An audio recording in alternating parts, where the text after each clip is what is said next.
Hello, ladies and gentlemen. So this is the second episode of my podcast, 10 Questions. Idea behind my podcast, if you haven't caught on already, or you didn't get to listen to the first one, is I'm basically going to answer questions you have submitted to me, weirdly, 10 of them, on different subjects. Alternating podcasts. One of them is going to be based on my profession, fitness, health, etc. And the other one is just going to be general questions, things that you guys seem to want my opinion on. So we can have a bit more of a laugh with this one usually. First of all, I want to say thank you to everybody who listened to that first podcast. I did get a pretty damn good response, which was really, really cool. And I'm really, really excited to do more. So if you want to submit questions for me to be able to answer and go through any points you want to get my opinions on, whether professional or otherwise, then go over to my Instagram channel at Elliot Upton. And then you can look out for my stories there where I ask you to submit your questions. So we're going to go in for these ones. And as I said, this is general podcast content. This is general stuff you guys ask me. And we are going balls deep on a few of them, I have to say. First question that came in that was worth actually answering is, what is the meaning of life? Now, starting this one off with a heavy one, right?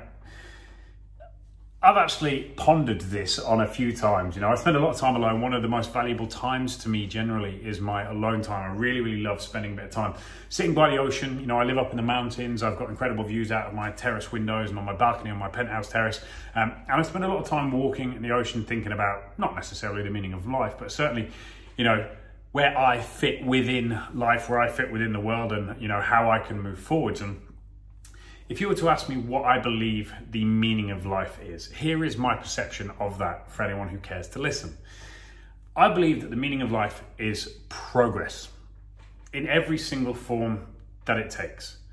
Now, if we take it down to, you know, the start of the universe, it is in my belief system that science, our current best knowledge, is the Big Bang started the universe. I'm a firm believer in that. I'm not a religious guy. I don't mean to offend anyone who is religious. Everybody has their belief system. You're more than welcome to it, but I'm not a religious guy. If we were to look at the Big Bang, for example, this occurred, and since then, since the conception of life and being and everything that we know and everything that we don't know to date, the thing that has been constant is progress. Whether we're a big spinning entity that's flying out into the expanses of space at billions of miles an hour, or whatever other theory there is there, we have progressed from point zero to now. As a single cell organism, they progress from that single cell organism to a multiple cell organism into what has become various creatures, plants, etc., everything living on the planet. We as individuals, we are born. We're conceived, we're born, we grow, we go through a series of progressions into what we become, who I am now, who you are now. We look at technology. Technology is conceived from an idea, it progresses to a product, that product then progresses. The iPhone that I'm filming this on is a progression of however many 15 generations of iPhone. The Mac I have here, house I'm in, is progression from the cave millions of years ago. From my point of view, the way I see things, the meaning of life, the meaning of being is progress in every possible form that takes. Now, what does that mean for us? What does that mean for you? And, you know, should it adjust your thought process? Again, no, not necessarily. This is my opinion on what the meaning of life is, but I do believe that it should be in our conscious and subconscious.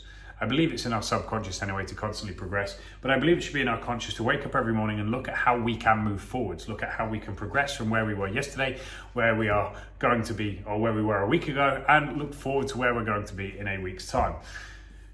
This is important for growth. This is important for fulfillment. It's important for happiness to move forwards in your personal life, professional life, relationships, your bloodline, you name it. I'm going to keep this short because my last podcast was a little bit long.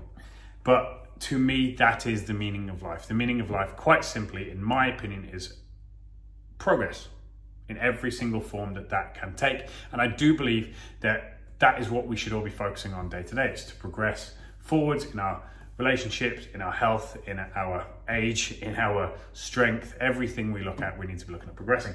Now, on that question, it's an interesting one. So when I do post this up, whether that be on YouTube or if it's in the comment section on the actual podcast itself, I would be interested to know your view of the meaning of life? What do you believe the meaning of life? More than that, have you ever even thought about the meaning of life? Is it something that's ever crossed your mind? It'd be an interesting one to look at, because that is a seriously deep question to kick off with. But nonetheless, if you're still here, I will move on to the next one. How does someone find their vocation in life? Now, I think this one, again, it's somewhat in the eye of the beholder, and I'm fairly young, but I can give you my opinion on this to try and figure out, from my own experience, how you will find your vocation in life. I think there's a bunch of stuff here. If in your life you feel like you haven't found what you're good at, what you're supposed to be doing, what keeps you happy, the first thing I'd say is don't stress about it. It will come. It has to come. It's something that you're going to find at the right time, when you're not only able to do it properly, but you're also able to take advantage of it in the right way. You know, a lot of people, maybe they get money too early and they don't know what to do with it. They lose it. They cause themselves lots of problems. Maybe they find the job they love early, but they're not ready to commit to it because of, you know, partying or other parts of your social life or family or this, that, the other. First thing is it's timing. I think everybody is going to find their vocation eventually, but a lot of it is going to be timing. It's going to come to you. Be patient. I would also say that one of the best ways, and I think one of the most underlooked ways that you are likely to find the thing you're best at, you're good at, your vocation in life, is by trying a whole load of shit that isn't your vocation in life, that isn't what you should be doing. You know I've been through a shit ton of jobs in my time. Let me think. My first ever job, kind of temporary job, I went down on my friend Richard's farm years and years and years ago, lived below us. I guess I must have been about 11, and I used to catch, kill and pluck turkeys, if you believe that or not. So I think that was kind of a memory of my first ever job. And I grew up on a farm. I grew up in Devon, spent an awful lot of time in caravans and running around fields and helping my stepdad with baling in the summer and all these types of things. So I did a whole bunch of shit, and honestly I didn't like it. What living in the countryside did do for me was give me a massive appreciation for nature, so I must thank him for that. But all of those things I didn't like. And then I started working after that in my friend Ben, his mother's hotel, or motel rather, which is in a town called Honiton in the UK, in the southwest where I grew up. And there we just kind of did everything that no one else wanted to do. We would wash all the shit up in the kitchen that the chef didn't want to wash up. We'd clean the kitchens, we'd take out rubbish, we'd clean the bars, we'd set up for events, we did all sorts of stuff. Surprise, surprise. I didn't like doing any of it, but back at the time when I was, 12, 13, 14, a little bit of money, like, 20 quid in my pocket every week was a huge amount of money to me back then. So I was grateful for it. I was grateful for the experience, and I was grateful for the fact that it gave me something in my pocket to spend when I was young. Then what did I do after that? After that, I started glass collecting. So you'll have seen it back in the day for anyone who's, in their 30s. Glass collectors running around bars and nightclubs. I think when I was 15 or 16, 15, it was 15, I started working as a glass collector in a nightclub / bar called Butler's in Exeter in the southwest of England. Now that was fun, I have to be honest, don't get me wrong, it was not my vocation in life, it was fun, it was a good laugh, an interesting laugh with the team. You're working in a nightclub environment, everyone's just there for a bit of a giggle. That was awesome.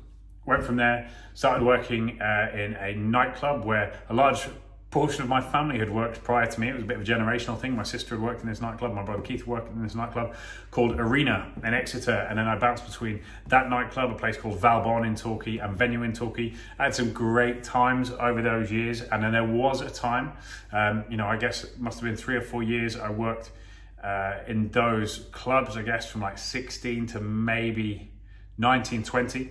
And I loved it. It was epic. Loads and loads of fun, met loads of awesome people, partied an awful lot. I was waking up at maybe 9 o'clock to go into the day shift in the nightclub, because it was obviously very, very difficult to hold down a different type of job whilst doing that. And then working all night until 3, 4 in the morning, apart from the weekends when we'd have lock-in till 7 o'clock, so I'd be pissed right up. And then going back into work first thing in the morning. It was a great job. It was a pretty casual job, but it is a job that I think when you're young, you fall in love with, and it's something really, really cool to get on with. I did all of my licenses. Everything I've ever kind of put myself into, I've tried to be the best at it. I've always tried to push as hard as I can. I've always tried to work as hard as I can in every position I've ever been in. And I think I get a lot of joy out of my jobs because of that when I do things. So, you know, even if you haven't found your vocation, I would advise you give it your best, whatever you're doing right now, and you never know what will come of it. But yeah, so I worked in nightclubs for a long time, and then a part of me wanted to open some nightclubs, open some bars, as I think everyone who works in a bar and parties quite a lot in their younger years does. And then I started to realize that maybe that wasn't for me. After that, I went and studied accounting, which was fucking boring, so boring. But I met a bunch of really cool guys in the office. It was actually an underfloor heating company I was working for, studying the accounts in there, whilst also studying my AAT outside of that time and working in the nightclub still in the evening. So I was doing some long ass hours back in those days, and that was my late teens. And then really didn't like the accounting, but liked the company and like the guys I worked with. So I moved from the accountancy side of things into designing underfloor heating systems. Bear in mind, this was all before I was 20 years old. So I've done a lot of shit by the time I was 20 years old. And then I found that I was quite bored of that. Didn't really stimulate me, but learned how to use CAD. It was another skill set. Again, got different thought processes from different people, spoke to engineers, spoke to designers. That helped me to think differently, think a bit more critically, and problem solve in a different way that I hadn't had experience with in the nightclub industry and working in the motel and killing turkeys. Different experiences I got to take from every single job. And then it got to that stage where I didn't want to do that, and I decided a move in life was needed. And that was when I moved to Brighton. And I moved to Brighton in the south of England, so from the southwest in Exeter over to Brighton, and decided, right, you know, by this time I'd started losing a lot of weight. I'd gone from extremely overweight to being, I'm not going to say in shape, but I'd lost about, 50, 60 kilos by this point. And I decided maybe working in a gym was good for me. Maybe I spent a lot of time in my gym where I could, and maybe I could earn some good money from it. So I figured, right, I'll move into that. And then I started working at a Fitness First in Brighton, by the train station right next to Brighton. Anyone in the UK who's been next to Brighton, you may have even walked past that if you've ever visited the seaside town. I worked in there for a long time. I started off in sales there because it was the only job I could get. I didn't have a qualification. I was still working in another nightclub in Brighton because that was the first job I got at the Oceana in Brighton when I first moved there, in order to make sure I had some money in my pocket, because I didn't go out there with a job. I kind of landed there and thought, right, shit, I need money. What am I good at? What do I have experience at? What am I going to find it easy to get a job at? So I started working in one of the nightclubs underneath the arches there in Brighton called the Honey Club. I worked there for a while, and then onto the Oceana. And all the time I was doing that, I was working in sales during the day at Fitness First. And I was very, very good at sales. I topped a lot of the records in the region, which was awesome. And it also set me up with a skill set that I needed for personal training, which I'll go into in a minute. So again, another job, another position I hadn't done before, but taught me a lot of skills to carry over to what ended up being my vocation. Now, while I was doing that, while I was doing the membership sales, I was studying my personal training qualification. And then fast forward about a year and a half, by the time I'd finished my personal training qualification, I then moved into personal training. And I absolutely loved it for the first, I'm going to say, 2 years. I studied everything, did every course under the sun, learned. I had clients coming out of my ass. I had good results. I had a great reputation. I was working in a great gym with great friends around me. But then I started to get bored of it, and I started to lose my fire for it, because I felt like I wasn't challenged. I wasn't where I wanted to be yet. I was being very, very impatient, a typical 22, 23-year-old. And started to lose my fire for it, and started looking at other things. Should I do this? Should I do that? And it was at that stage where I ended up getting in contact with Nick Mitchell, owner of UP. And then the rest, as they say, is history. And I went up there. But the point of my rather long, drawn-out story is that between the ages of, let's say, 11, my first job, and 20, when I became a PT, maybe 19, 20, I'd done a shitload of different jobs, tons of different jobs in every different type of field. That helped me to understand what I didn't like. And by gradually whittling down what I really didn't like, what didn't stimulate me, I knew I didn't want to work in an office. I knew I didn't want to work nights all of the time and lose my daytimes. I knew that there were certain things I really didn't like, and it helped me to then start to narrow in on the thing that I really do like, and the thing that really started to fire me up.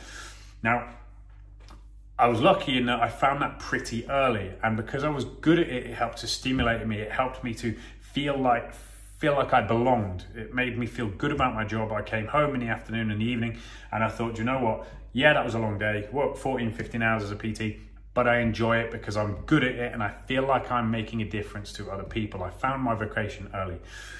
Now, not only did all of the previous positions, all the previous jobs, all the things I'd done allow me to whittle down and find my vocation because I'd done so many jobs so quickly, it also taught me a different skill from every single job I'd been in. From, you know, picking feathers out of dead turkeys, killing them, electrocuting them. It's a gory job, and I apologize for anyone here who's listening, any vegans, anyone who's very sensitive to that kind of stuff, but it's part of my story and it's something that I do appreciate. Whether I necessarily would want to do it now or not, it was something I did back then. And it taught me to put myself in uncomfortable situations. I was getting up at silly o'clock in the morning in freezing cold at the winter, walking down to a farm 2 or 3 miles away, and then literally bleeding turkeys and then ripping their feathers out before I went off to school. It was an uncomfortable job for an 11-year-old to do, but it allowed me to put myself in an uncomfortable situation and was programming me to be willing to do that further down the line. Then from there, working in the motel taught me a work ethic. Grotty jobs, nothing is beneath you. If you need to clean the toilets, go and clean the fucking toilets. If someone shits on the floor, go and clean the shit off the floor. Don't wait for somebody else to do it. It taught me the value of work. It taught me the value of money because I appreciated, even though it was only 20 quid for maybe, you know, 7-8 hours work. At the time, that 20 quid was enormous to me. And I got that as a reward for working and choosing to put myself in a position to do these things that nobody else wanted to do. Then on to the bar. The bar taught me to work in a high stress environment, you know. I was lucky because I was a big guy when I was younger. I was very, very fat, but you know, you get pushed around. It can be violent, it can be aggressive, it's sweaty. You're dealing with drunk people, especially when you're sober. Anyone who's ever done that knows that it's a real shitty job dealing with drunk knobheads when you're sober. But again, taught me a bunch of skills. It taught me how to manage people. It taught me how to manage pissed up people, upset people. It taught me how to stand my ground and hold my own in the right situations. This again carries over to PT. Then I moved into sales. It taught me sales. Essentially what personal training is, what my vocation is selling an idea. It's selling the fact that, listen, so-and-so client, this is what is going to help you. Now, if I don't sell this well enough to that client is not going to believe it. They're not going to be convinced by it. Being in sales allowed me to understand people a little bit better, how to, again, look at the kind of things, look at the kind of techniques and ways that I can help to convince someone to do what I need them to do for their benefit.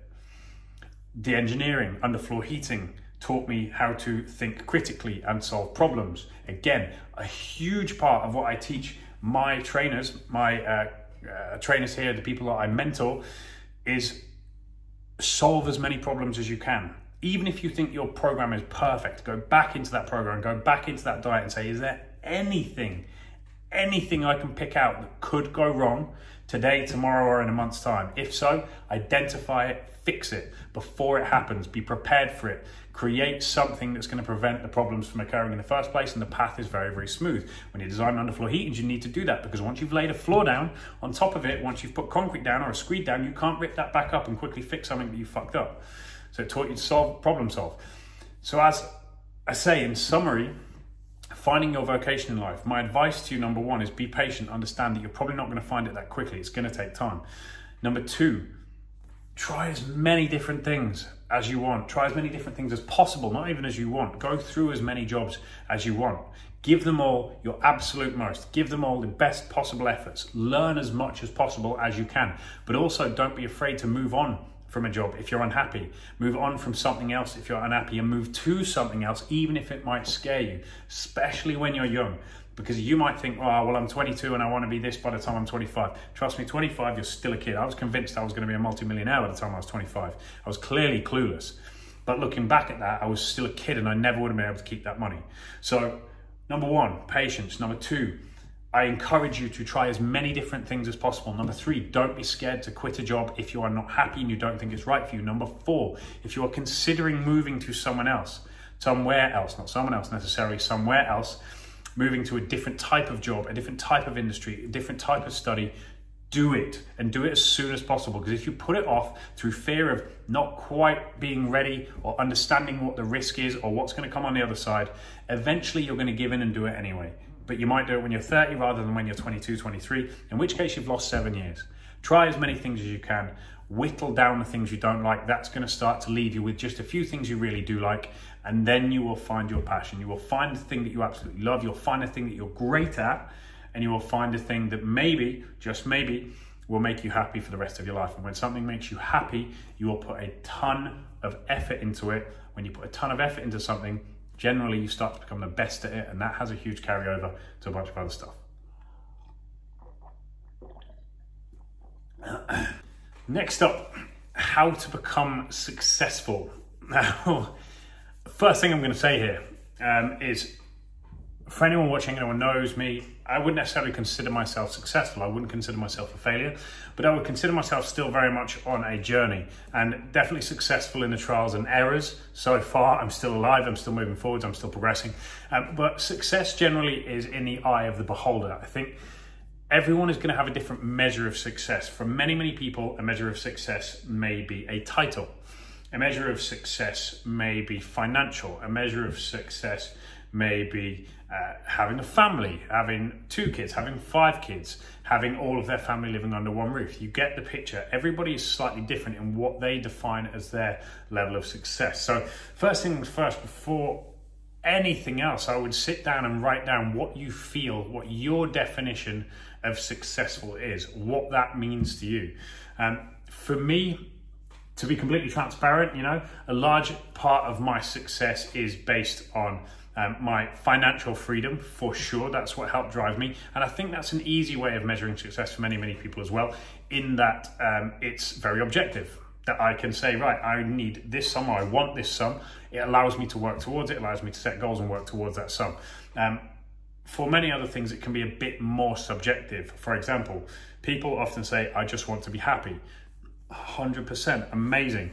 But how do you define that? How do you set a goal for that, and how do you measure it? This is a very difficult thing to measure, because from day to day, you're happy, maybe you're not happy.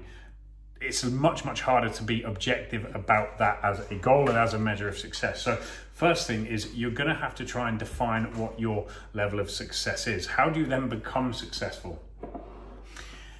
You set goals. You work towards that by putting yourself in the right position, right place, doing your very, very best to take the steps needed in order to get there. Now, it depends on what you're doing, right? Some things you're going to have to try and figure out on your own, especially for those of you who are kind of pioneering entrepreneurs. Maybe you're in an industry that hasn't yet emerged properly, especially right now. There's a lot of things going on with the internet and crypto and NFTs and all of this crazy stuff, which is still completely alien to the majority of the world, because it's so new that there isn't really a paradigm, there isn't really a model to follow. So, you know, a lot of you are going to be out there trying to figure out your way through there. It's going to be difficult to set goals as you move through that, because you don't necessarily know what's going to happen. But first things first, I would say you need to set a goal. If you want to be successful, once you've figured out what your measure of success is set your goals and work back from those goals. Set some milestones, right? This is where my measure of success, I suggest it is. It's going to be here. This means by this time, I need this. This time, I need this. This time, I need this. For example, in 5 years' time, I want to have 3 houses. I want to have one here where I have one. I want to have one in a ski resort, and I want to have one in New York. Now, I know in order to get 3 houses, I'm going to need X amount of deposit plus X amount of credit in all of these 3 countries. I'm then going to have to figure out, number 1, how to get that amount of money. Number 2, how to build up a credit rating in all of those countries in order to get a mortgage. Number 3, how to figure out how I know I'm going to be able to pay that mortgage. This gives me some objective figures to work from, sets out a bit of a game plan. So define your level of success, set the goals, work towards it. That's kind of the easier half. Some of the more subjective things in how to be successful, if we're talking about financial and we're talking about moving towards a certain type of lifestyle or a certain amount of financial freedom, is one of the best things I can ever say to anyone, the best bit of advice I can ever give you, is to understand that your social circle, the people you spend the most time around, are going to be the most important factor you can possibly imagine in your success or failure. Do not underestimate how important that is. If you look around you and you look at people that you are closest to and you say, are these people where I intend to go? If not, chances are you're not going to get there. This sounds brutal, it sounds harsh, but it is the way it is. Are the people that are closest to you, are the people that are around you, the types of people that you want to become? If yes, you are in the right place and you're setting yourself for success in the best possible way. If no, you need to assess that situation. Sometimes that's going to be family, sometimes it's going to be relationships, sometimes it's going to be friends. But a pretty surefire way to success is to find the people who have already got it and learn everything you possibly can from them.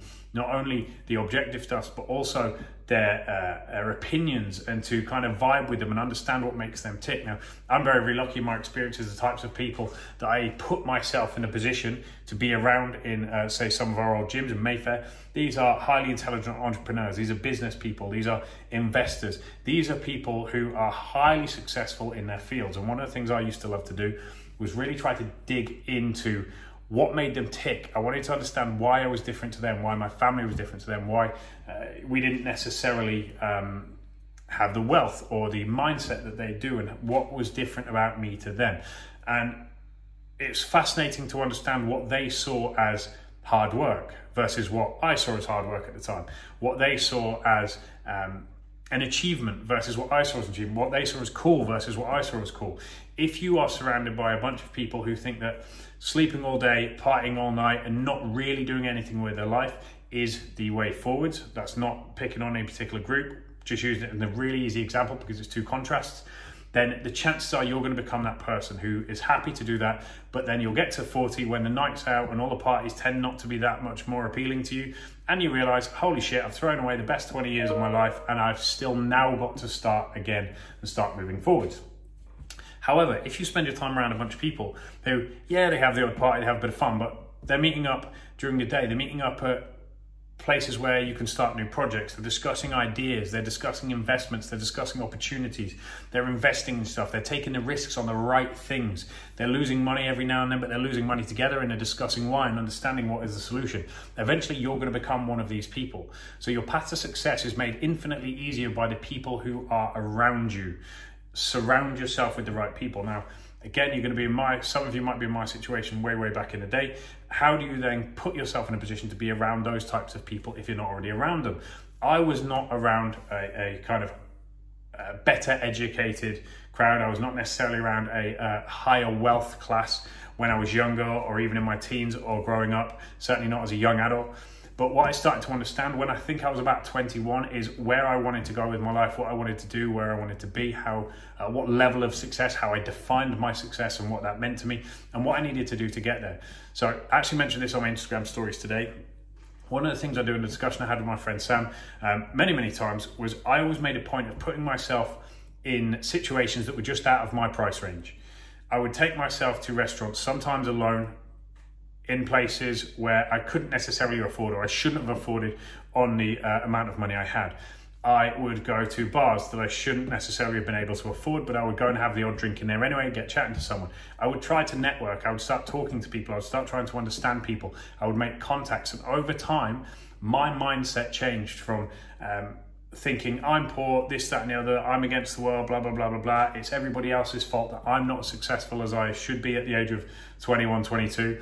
To, hang on a minute, the reason I'm not successful is because I don't think like all of these people that I've started to meet. I need to put myself in those situations more. So even when I couldn't afford certain things, this was just my technique, but you get the idea. Even when I couldn't afford to go to certain places, I went there anyway, found a way to afford it just so I could make sure I met the right person. Now, it is important that you do surround yourself with the right people, and you don't just turn up in one of these places, get pissed up and not talk to anyone. That was not what I was there to do. I didn't go to certain gyms or go to certain nightclubs, or not sorry, nightclubs, certain bars, certain restaurants.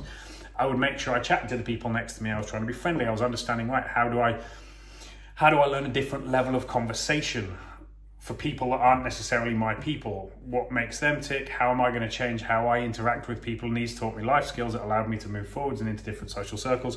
When I was in those different social circles, opportunities started to arise and allowed me to become more and more successful gradually.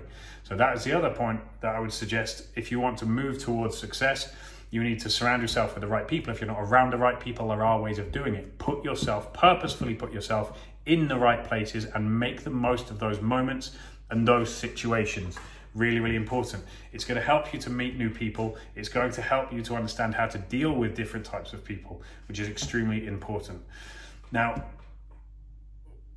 once you've met these types of people and you've got this type of influence around you, the other thing is going to be work ethic. You want to be successful, you need to work like it. You need to work harder than you think you can work. You need to work harder than the other people trying to be successful. You need to put yourself in a position that when somebody walks into the room who may be hyper successful, may have an opportunity for you, that you are the one that stands out, that you're working harder than everybody else. That if everyone else is working 10 hours a day, you're working 15 hours a day.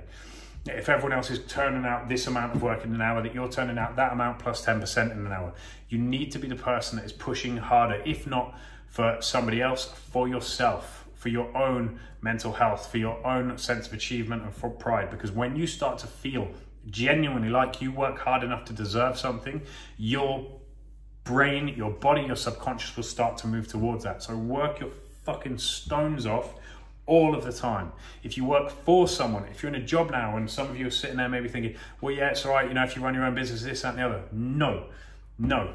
Work hard relentlessly at whatever you do. Obviously do something that makes you happy, but work hard relentlessly at it, because it does not matter whether it works out today, it works out tomorrow, it works out in 10 years' time. Eventually it will work out. People notice. If people don't notice, the harder you work, the faster you will learn, the better you're going to get at creating these situations for yourself. So the third thing I would say is work your absolute stones off all of the time. Even when you think it is not working out for you, be relentless and continue to move forwards. And generally, success will find its way to you. You concentrate on the day-to-day. You concentrate on delivering as much as you can in that day. You concentrate on putting yourself in the right situations around the right people to be inspired in the right way and start to think in the right way. These things are going to help you to become successful, but it also is important to understand, number one, is what your measure of success is, what makes you successful, what makes you feel like you're going to be successful, and then set goals to work back from it. And those goals could be, well, I know that if I need to be like this, I need to meet these types of people. That's goal number one. I know if I need to be like this, I've noticed that from those 10 people, they all seem to have this in common. They all seem to know a lot about X. So I need to learn about that. You can start to set your goals as you go forward. Focus on a goal, focus on a target point and plan it out, but don't be afraid to deviate from that plan.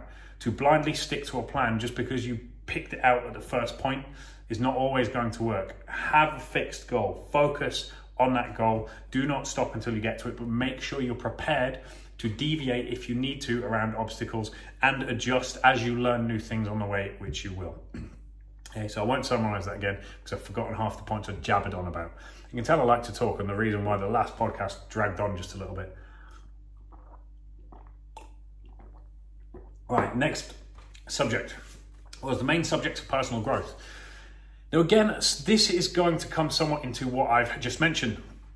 The main subjects for personal growth are going to be very much individually dependent. They're going to depend on you. They're going to depend on what makes you tick, what makes you happy, where you feel you're strong, where you feel you're weak. So, you know, let's start at the what makes you tick. You need, if you want to grow, if you want to move forward, you want to progress, focus on the things that you love doing. One of the mistakes I made when I was younger was that I always tried to focus on where I was weak. I always tried to focus on the things that I really, really did not like because I was shit at them. And I thought, I have to get better at this, otherwise I'm not going to be a complete person. I'm not going to be able to be successful. I'm not going to be able to move to here because I'm so bad at this particular thing. Now, generally I wasn't so bad. I just wasn't the best, and that annoyed me.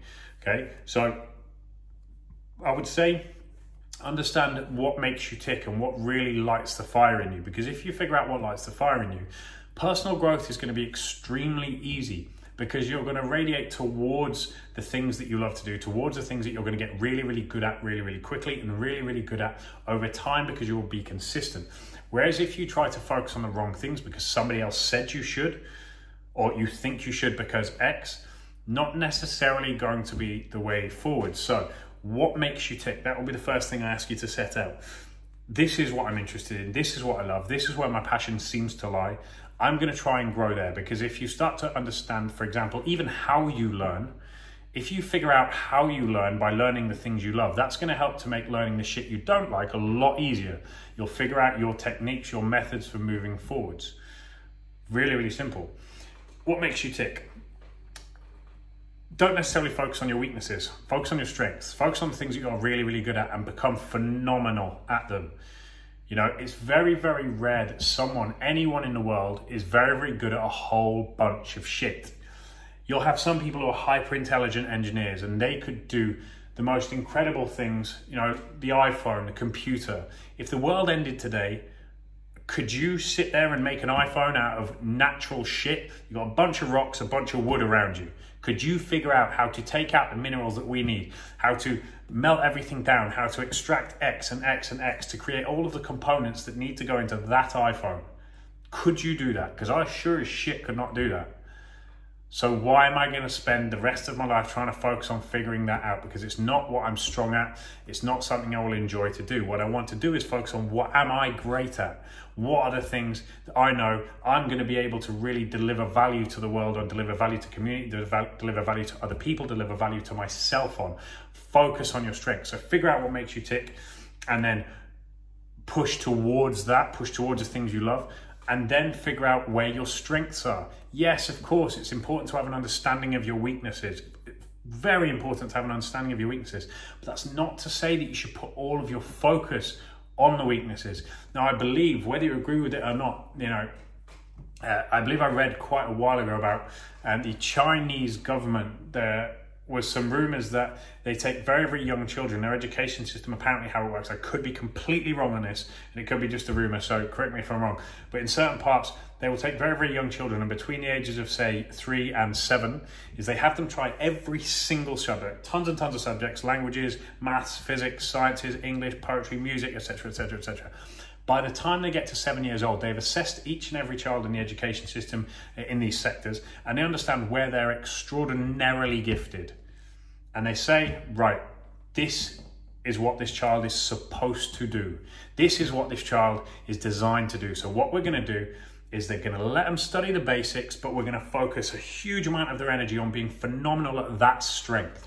And a large part of that, I believe, is why industry in China, why China has become a superpower in a matter of decades, because they have focused the attention and energy of highly gifted individuals on very, very specific focused tasks that they're phenomenal at. So again, from your point of view, you can learn from that. You can understand that part of personal growth is picking the things you love to do and focusing on that, and then picking the things that you're really, really strong at and focusing even further on that, because that's going to allow you to excel at things rather than just be mediocre. Look at Ronaldo. He does something that he absolutely loves. He knows what he's great at and he focuses on it day after day. Cristiano Ronaldo, which is why he's become the best in the world. It's not a coincidence when these things happen. The same applies with athletes. I think a lot of Russian athletes are chosen at a very, very, very early age indeed. They look at their proficiency in certain aspects of athleticism and then they focus them, dial them in on that, and pretty much don't allow them to do anything else. Now, it's not something I necessarily agree with, but there is no denying that these, for example, Russian athletes, Russian strength athletes are highly successful. China industry, highly successful. Half of the stuff we have in a house, half of the electrical stuff around us right now is produced by China. Why? Because they are a master of industry, because they have focused their attention acutely on the things that they're extremely good at and the things that they're extremely strong at, and they've been able to deliver society, kind of segment the ability of society into the places where it is most relevant. Now, that's not just exclusive to humans. It's not suddenly, oh, Chinese have figured out, or whoever it was that I read about has figured this out. Look at ant colonies, look at bee colonies, look at various types of animal species. There are sectors, there are workers, there are hunters, there are soldiers, there are builders. There are parts of every single species that are phenomenal at a particular given job, a particular given skill set. And then that is what they become. It's what they focus on. They focus on their strengths. A builder ant does not try to be a soldier ant. A soldier ant does not try to be a builder ant or a nurse ant. Makes sense? They focus on their strengths and they move forward, and that's why they're successful at what they do, and this is why they thrive. So that is how to become successful. Subjects of personal growth we're on. These will be subjects of personal growth. It's entirely in the eye of the beholder. It's down to you. But pick something that you love. Pick something that, not that you think you should, pick something you genuinely want to do. Then figure out which parts of that you are the strongest at and move towards it. If we were then to take all of my gibber away and we were going to generalize this sort of stuff, what are the things that are going to allow you to grow the most? I would have some level of financial literacy. So read regularly. about financial literacy, investing, understanding taxes, understanding business. Number 2, if you can start your own business, do so. But again, what I would say is understand the risks there, because not everybody is a business person. Some people genuinely are built to work for people. That's where they are safer, that's where they're better, that's where they will always thrive further. But subjects of personal growth. It's all become a little bit Tony Robbins today, definitely, so I apologize for that. But a lot of the questions are fairly general. Your subjects of personal growth are your own, but generally, those would be the bits of advice I pick. This one was funny. This next one was funny. How to become alpha. How to become alpha. Alpha is one of those words that gets thrown around an awful lot now, especially on social media, on clothing, on gym clothing. General rule of thumb, if you have to tell people you're alpha, you're probably not fucking alpha. That would be something I will open this one with. If you have to tell someone you're alpha, you're probably not. If you have to wear it on a t-shirt, you're probably not an alpha. But what does make someone alpha? Society has changed. I think if you take the original definition of alpha or something close to it, it would be a leader, the biggest, strongest, most powerful. Let me have a look at what the definition of alpha is. That's a definition of alpha. I've got no Joe Rogan's Jamie. It is a dominant person or their behavior, especially with respect to socially aggressive, hyper-masculine men. So, alpha refers to a dominant person or their behavior. Now, if we were to take this back to, our early species, living in caves, when we were hunting, we were gathering, we were surviving, the alpha probably would have been the strongest, the biggest, the fastest, the one that was most likely to survive if attacked, the one that could fight the best, whether male or female. That would have been alpha back then. Now, society has changed. Things are different now. Alpha means very, very different things. In every situation, alpha is redefined. So let's look at this. We look at somebody like Dwayne Johnson, very, very typical alpha male. This is an alpha male who is extremely big physically, extremely strong physically. He's extremely successful. He's driven. He has financial levels of alpha now. He has reputational levels of alpha socially. He is an ultimate kind of 21st century alpha male. However, is he the most powerful male out there? No. So then does that make him alpha? Probably not by that definition. Is he more alpha than, say, someone like Mark Zuckerberg? Mark Zuckerberg socially is one of the most alpha males in the world right now. He holds so much information, so much power, so much control because of something like Facebook. Jeff Bezos, Elon Musk, not typically alpha, but if you were to take the social kind of environment that we now live in, what we've created for ourselves through technology and society, these are alpha males. They are dominant males in that they are dominant financially, or they are dominant socially, or they are dominant technologically, or with power politically. Make sense? So how do you become alpha? It's very, very different. It depends on your situation. It depends on where you are, who you are, and how that is. The one thing I would say is that not everybody is supposed to be alpha. Again, we go back to animal species, is that there is always a hierarchy in every society, whether that be animals, whether that be insects, whether that be lions, ants, whatever. There is a hierarchy, and things work because there is a hierarchy. There are levels of power. There are levels of leadership and control. So how to be alpha? I think if you aren't naturally quite an alpha person, then confidence is going to allow you to become more alpha. It's going to allow you to put yourself in a situation where you can be more assertive. Now, it's careful to understand that I don't mean aggressive, I mean assertive. The definition here of alpha would be more aggressive, but I think we're going back to, caveman times. Being more assertive, I think, is going to be of benefit to everyone. That's going to allow you to be more alpha in every situation. But how do you just pull confidence out of your ass? You don't just pull confidence out of your ass. Confidence comes from experience. Confidence comes from being good at what you do, or who you are, or what you are delivering, or what you are saying. If you're confident that what you are saying is right, and it is truthful, and it is all of these things, the chances are you're going to come across a lot more alpha than if you're not fully convinced yourself in what you're saying. Now, this is true for my profession, for example. You immediately, in most situations, especially with male clients, especially with highly successful male clients, one of the first things that highly successful male personal training clients will do is try to out-alpha you straight away. Now, as a trainer, for example, just to put this into context that I'm familiar with and the context a lot of you will be familiar with, when that client comes into your gym, that is your house. You should immediately have the confidence to take control. Providing you've done your study, providing you are a good PT and you're not just winging it, providing you've written your programs and you've done your research and you've done all these things, everything that comes out of your mouth, you should have the confidence to understand that it is completely right. So no matter how much someone tries to out-alpha you, you have an answer for them. That's going to allow you to be more assertive. It's going to allow you to seem more alpha even if you are not. When you start to feel more alpha over time because you seem it, that's eventually going to help you to become slightly more alpha in certain situations. And if you start to learn how to be alpha in situations where you're fairly comfortable, that will then carry over to other stuff. But how to become more alpha, be better at everything you do and understand that delivering things with confidence is always going to help you out. But also alpha is very, very different from person to person, situation to situation. It no longer is what it once was back in the day.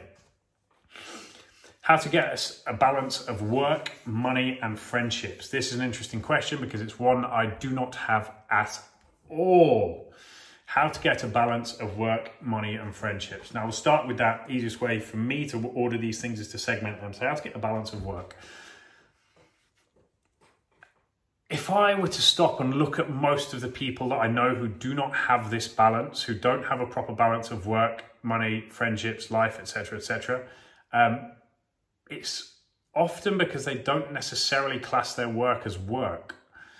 So it's very, very rare that someone is prepared to spend 15, 16 hours a day working if they don't really, really like their job. They're not likely to spend all of that time away from their friends, away from their family, away from their social life, grafting, drilling their brain into the floor. You know, I'm doing this podcast. It's currently about midnight. I've had a long 15-hour day, but I'm enjoying it. I'm enjoying talking to you guys. I'm enjoying going through this stuff. I'm enjoying getting my brain moving a little bit on something different. I enjoy it, and I don't necessarily see, although I do work extraordinarily long hours, I don't necessarily see it as work. So it's not too much of an issue for me. It's something that entertains me, keeps me engaged, and keeps me in a place that I enjoy being. So I think balancing work, it very much depends on how you define work, and it's important to enjoy your job. And you may find that when you really, really enjoy your job, it's not too much of an issue. And then friendships and relationships. How do you balance work and friendships and relationships, for example? Now, I can only give you my opinion on this. It goes back to something that I do tend to live by, is I choose my social circle very, very carefully. I'm aware of, you know, who I value, who I think is good for me, who I believe I can provide benefit to, and who I trust, all of these things. Now, generally, my social circle are highly successful people. They're people who work extremely hard. They're entrepreneurs. They're people who inspire me to be better and to work harder and to still be sitting here at 12 o'clock at night. I want to sit here at 12 o'clock at night because I want to be as successful as they are, and I'm using what little skill set I have in order to push forwards. So these types of friends understand that I'm going to be doing this. I might miss the odd party. I might do this. I might do that. But to them, it's not a problem. They are my friends, and they care about me because they care about my well-being and what makes me tick and what makes me happy and what makes me want to move forwards. They're not there for selfish gain. If you've got a bunch of friends who don't understand why you work so hard, why you work so long, and they don't appreciate it and they give you shit about it, then I would question whether they are actually your friends. Are they your friends because they care about how you feel and where you're going with your life? Do they want to see you succeed? Or are they your friends because it's convenient for them to be your friend? Are you entertaining on a night out? Do you pay for the drinks? Do you do this? Do you do that? Do you do the other? Is that why they want you around? And is that why they give you shit about working too much? Okay, try to think about that. Understand that true friends are people who will value you irrelevant of whether you're present or you're not. Who will value you whether you work your stones off 15 hours a day or whether you work 2 hours a day. Important to define that. And I think, again, it helps with the work-life balance. Now, with all of that, with the right friends around, for me, how I get it is I pick my social events wisely. I don't just decide to randomly go out, go all of the time. I choose my social events. I choose the times when I want to be out wisely. And I say, right, this is the time I'm going to go out. This is the event I'm going to go out to. This is this is what helps me maintain my balance, to still have a social life and be around the people I care about and love, but also still be able to get all of my work done and be productive and be able to move towards what I see as my degree of success. Now, with relationships, obviously, it can be a little bit harder. What I would say is that if something is important to you, again, your partner, your girlfriend, your boyfriend is going to understand that it is important to you, and they're going to give you a little bit of leeway on that. But also, you do have to value them in the same way. You have to understand that just because you want to work and you want to do all of these things, it isn't necessarily what they want. They still need something from you. It is a give and take, friendship or relationship. To understand that, you know, your girlfriend or your boyfriend may need the time and the attention and the love that you maybe don't have time to give them, but you should try to make as much time as you reasonably can. If not, maybe you need to have this honest conversation with them. Now, if I were to put it down to how I personally do it, you know, I've spent most of my life single. And what I generally tend to do is I don't like to waste time if there's no good reason for me to waste time. So I will work my stones off, and that's what I've done until this stage of my career. I've worked my absolute ass off like a madman, especially while I'm single, because rather than sit on my ass and do nothing, I would rather work. I would rather do something than nothing. Because then when I'm in a relationship or when I want to spend time with my friends, I can do it guilt-free and I can make time for them because I know that I've made the absolute most of my time elsewhere. That is also going to be a really important factor on understanding how to maintain a work-life balance. And then finally, one of the things you put there was a balance of money. Again, I think it comes down to being being very clear on your goals, being clear on what you want, how much you want, what that money means to you, what you're going to do with that money, how you're going to allow that money to grow. There are a million different aspects to that, but I think generally what I've mentioned is true friends are going to allow you a little bit of leeway on the amount of time you spend with them. Work. If you're working something that you really, really enjoy, you really, really love, and I do advise you all try to find it. If you're not there now, go and find it, whether it takes a month or it takes 10 years, go and find it because it will be fulfilling. You tend not to mind working a huge amount. What I would also say is when you don't have anything to do, work. Don't just sit and do nothing, because then when you can get ahead of yourself, when you can get all of that work done ahead of time, when social events do come up, when time with your friends and family does come up, that you can genuinely enjoy it. You don't have to think about it. You're not chasing your tail in the office on Monday because you went out at the weekend. Why? Because you spent the last 3 months when you had jack all to do in the winter, working your absolute ass off, and you're miles ahead of yourself. And then again, for entrepreneurs out there, business people, or even people who are working for someone and maybe new startups, create systems, find systems and ways of doing things more efficiently. And that's really, really going to help you out. The next question was how to find happiness and satisfaction. I pretty much think I've covered that in all of the above. Now, happiness is entirely in the eye of the beholder. I've said that. That's such a cop-out answer, isn't it? I've said that with basically every single question today. I apologize for that, but then I have waffled on about other shit afterwards. Finding happiness and satisfaction. Happiness is one of those things that, you know, you're going to find it, each of you are going to find it in different places. You know, for me, I find my happiness in progressing and feel like I'm moving forwards. I hate being trapped. I hate feeling like I'm stuck in the mud. That's horrible, horrible, horrible feeling for me. I hate it.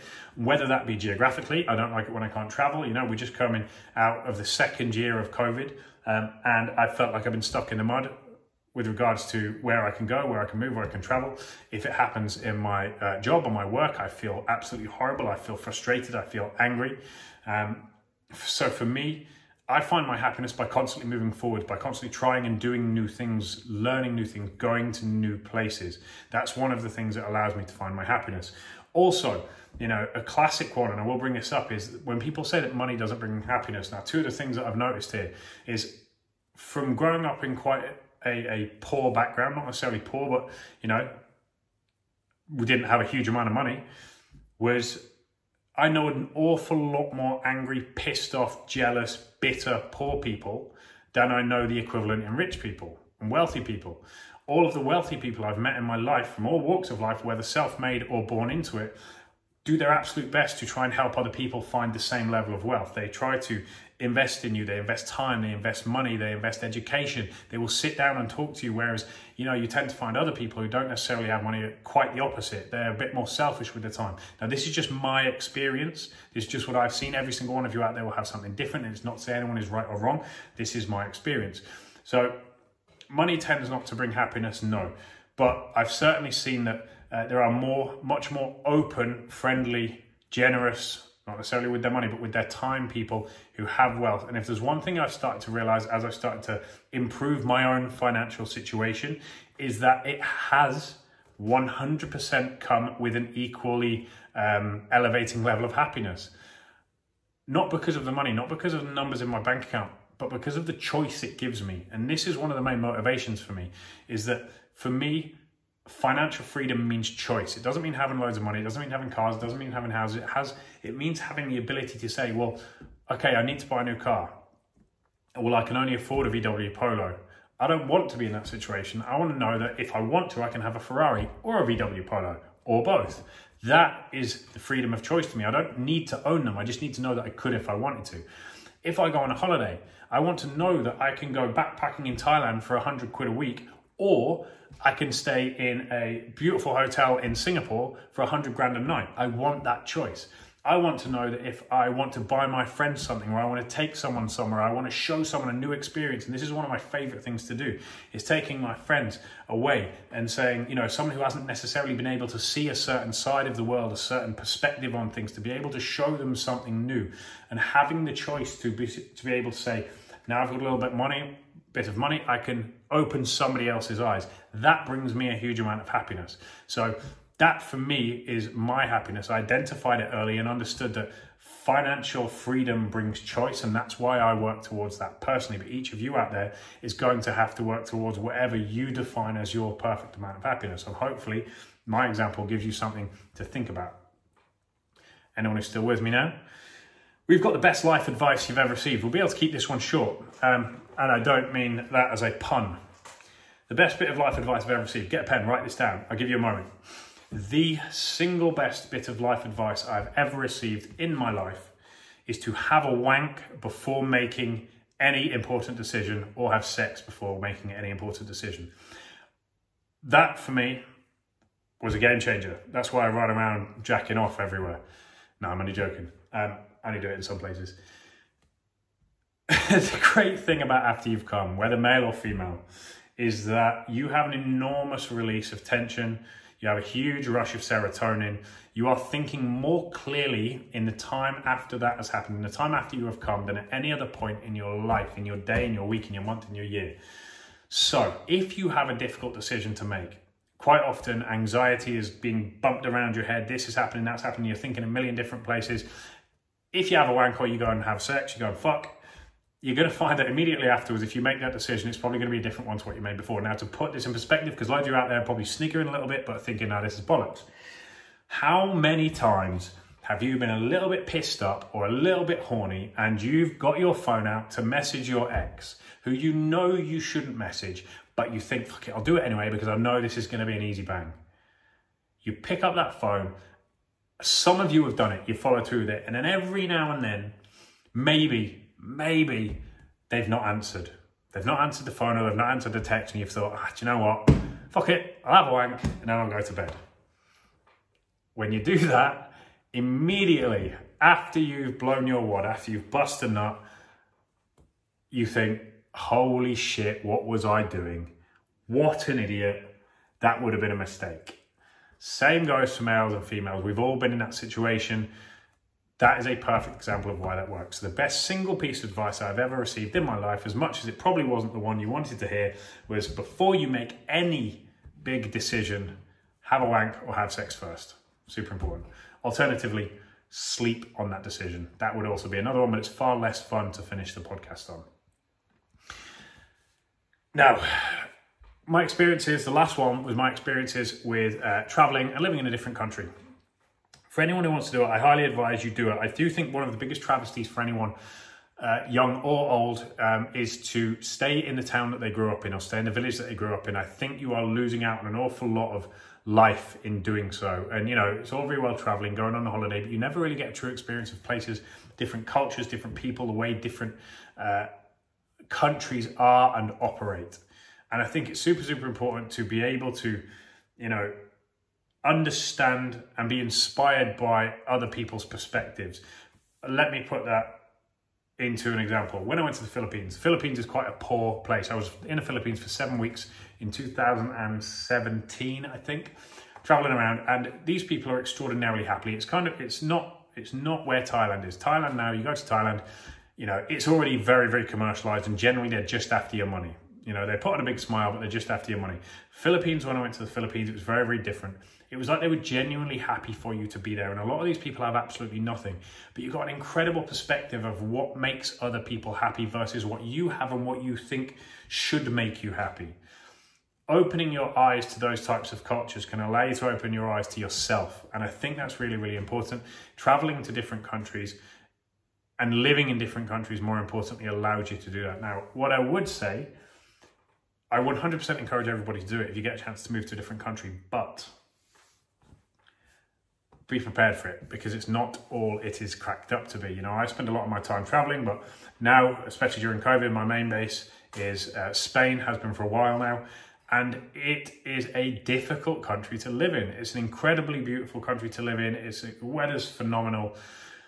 But with regards to running a business, trying to become successful, trying to become financially successful, all of these things, if I look at the people who work for us out here, and I look at the people I know and people around us, everything about this country tries to make sure people are not successful.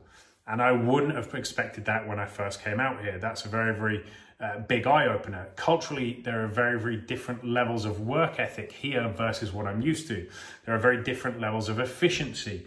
There seem to be very, very different levels. I'm not going to say of intelligence, that's the wrong word, but initiative, I think, is probably the right word. Intelligent is very, very much not the right word, but initiative.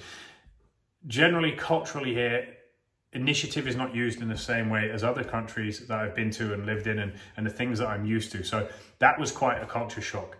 So if you do get the opportunity to move to a new place, to travel to a new place and spend a genuine amount of time there learning about a culture, then I do strongly advise you do it. But proceed with caution, do your research, and understand that it may not necessarily be everything you think it is.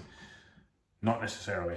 Right, that is all of the questions right there. Again, I know I did, Brian. For anyone who has made it through this, thank you very much. I would also like to extend a huge thanks to everyone who did listen to the last one, because the last one, I think, was about 1,500 people listened to it, which was, you know, a surprisingly good turnout for my first ever attempt at a podcast. This one is much more general. It's a bit more subjective. It's less focused in the subject matter, but do let me know what you think about it.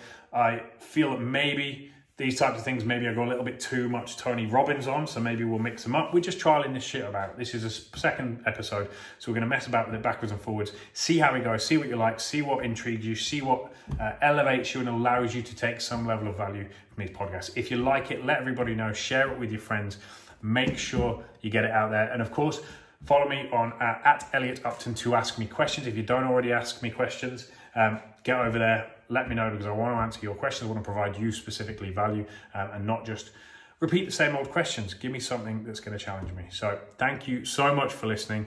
Have a wonderful day, wonderful evening, wherever you are and wherever you're listening to this. Bye, bye, bye.